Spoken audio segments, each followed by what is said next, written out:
ஆக்ரோஷமாக ஓட சொல்லுமா.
முன்னாடி வர சொல்லுங்க. முன்னாடி வர சொல்லுங்க. போதும் யாகாவராயினும் நான் காக்க மன்னா நான் காக்க கண்ணகி உன்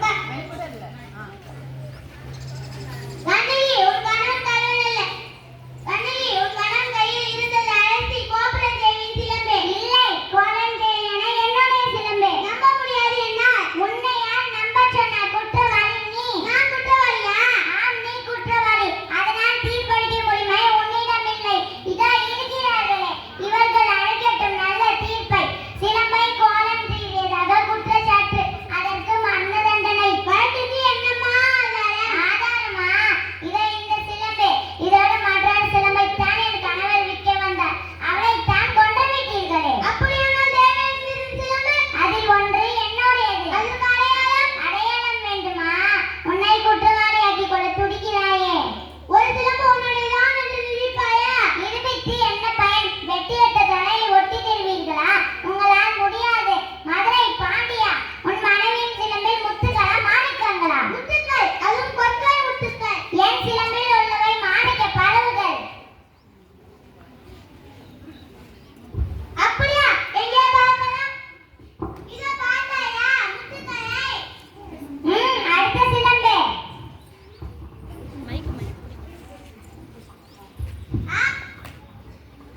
மாணிக்கங்கள். மாணிக்கங்கள் அல்ல, ரத்த துளிகள். பாண்டியா உனக்கு இன்னும் சந்தேகம் இருந்தால் என் மற்றொரு சிலம்பே. மாணிக்கங்கள்.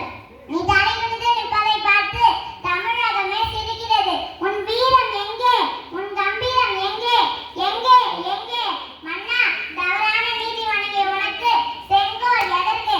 மணிமகுடம் எதற்கு? அழு, நல்லா அழு. கண்ணகி உன் கணவன் கல்வன் அல்ல.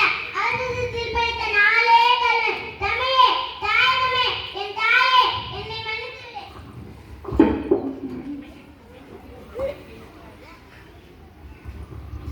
தவறான தீர்ப்பை சொன்னதால் தன் உயிரை விட்டுவிட்டார் மன்னர். அழியட்டும் அழியட்டும் எல்லாம் அழியட்டும்.